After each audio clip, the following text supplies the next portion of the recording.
ସତରେ ଦର୍ଶକ ବନ୍ଧୁ, ଆଜି ମୋର ଏକ ଭିନ୍ନ ବ୍ୟଙ୍ଗ କବିତା। କବିତାର ଶୀର୍ଷକ ହେଉଛି ମୋ ସ୍ତ୍ରୀ ଚାକିରି କରିଛି।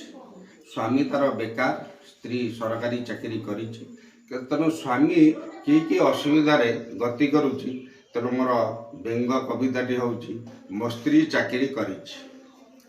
ମୋ ସ୍ତ୍ରୀ ଚାକିରି କରିଛି, ଯିଏ ଜାଣିଛି ସେ ଚୁପ୍ ରହିଛି, ଯିଏ ନ ଜାଣିଛି ସେ କହୁଛି ଇଏ ନୂଆ ଗାଡ଼ି ଚଢ଼ି ବୁଲୁଛି, ଇଏ ଭଲ ପ୍ୟାଣ୍ଟ ସାର୍ଟ ପିନ୍ଧୁଛି, ଇଏ ଭଲ ଟଙ୍କା ଖର୍ଚ୍ଚ କରୁଛି, ଇଏ ବୋଧେ ଭଲରେ ଅଛି। କିନ୍ତୁ ମୁଁ ଜାଣିଛି ମୁଁ କେମିତି ଅଛି।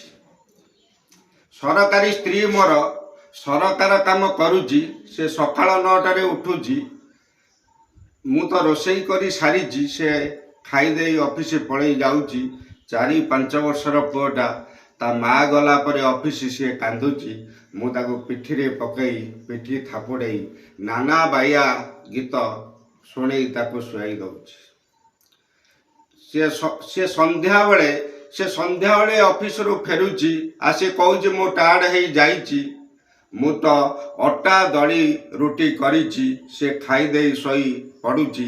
ମୋର ଏବେ କଂସା ବାସନ ମଜା ଚାଲିଛି।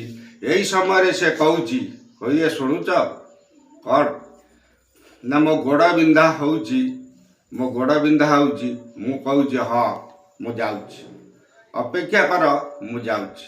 ବାସ୍ତବିକ ଦର୍ଶକ ବନ୍ଧୁ, ବର୍ତ୍ତମାନ ସମାଜରେ ଘଟୁଥିବା ଗୋଟେ ବେକାର ସ୍ୱାମୀ ଆଉ ତା ସ୍ତ୍ରୀ ଯଦି ସରକାରୀ ଚାକିରି କରିଛି, ଏଇଆ ଘଟୁଛି ନାହିଁ ଆପଣମାନେ ଚିନ୍ତା କରିବା ଦାୟିତ୍ୱ ଆପଣଙ୍କର।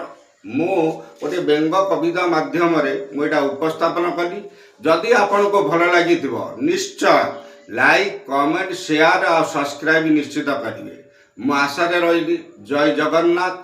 ପୁଣି ଦେଖା ହେବା ଆଉ ଏକ ଭିନ୍ନ କବିତାରେ।